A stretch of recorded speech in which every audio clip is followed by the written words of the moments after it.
तर आजच्या व्हिडिओमध्ये आपण लक्ष्मी प्राप्तीसाठी काही उपाय आणि महत्त्वाचे तोडगे पाहणार आहोत. तर पहिला, घराच्या मुख्य दारासमोर रोज सकाळी पाणी शिंपडून स्वच्छता केली तर लक्ष्मी देवीचे आवर्जून घरात आगमन होते असे मानले जाते. 2. गुरुवारी घरात गंध, फुले, केशर लावून भगवान विष्णू आणि माता लक्ष्मीची पूजा केल्याने धनप्राप्ती होते. 3.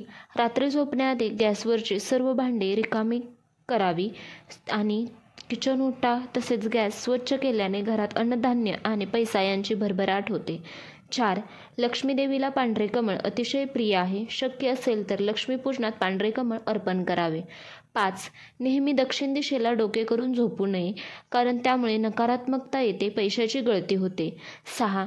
घराच्या तिजोरीत किंवा पैशाच्या जागी पेटीत लाल रंगाच्या छोट्या कपड्यात हळद, सुपारी, नाणे असे बांधून ठेवावे, धनलाभ होतो. 7.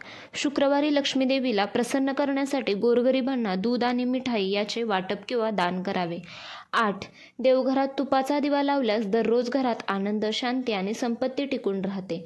9.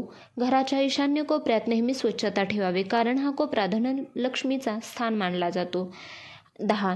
पैशाच्या पर्समध्ये नेहमी चांदीचे नाणे ठेवावे, पैसा कायम वाढत राहतो तसेच खर्च नियंत्रित राहतो.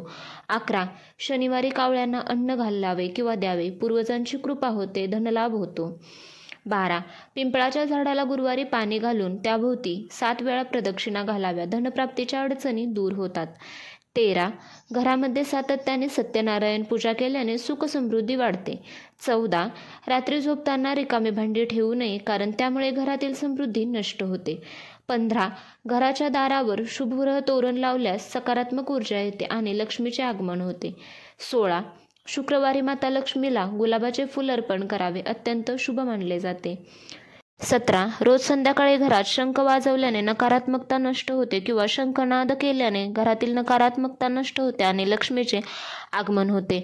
18. घरामध्ये कधीही कोळी जाळी होऊ देऊ नये, कारण त्यामुळे धननाश होतो. 19. पैशाची तिजोरी नेहमी दक्षिणेकडे तोंड करून ठेवावी, त्यामुळे पैसा वाढत राहतो. 20. घरामध्ये फुटलेली, चिरलेली भांडी ठेवू नये, त्याने दरिद्रता वाढते. 21. पैशाची तिजोरी, पर्स कधीच पूर्ण रिकामी ठेवू नये. 22. देवघरात नेहमी सुगंधी वासाचे धूप, अगरबत्ती वापरावे, वातावरण प्रसन्न राहते.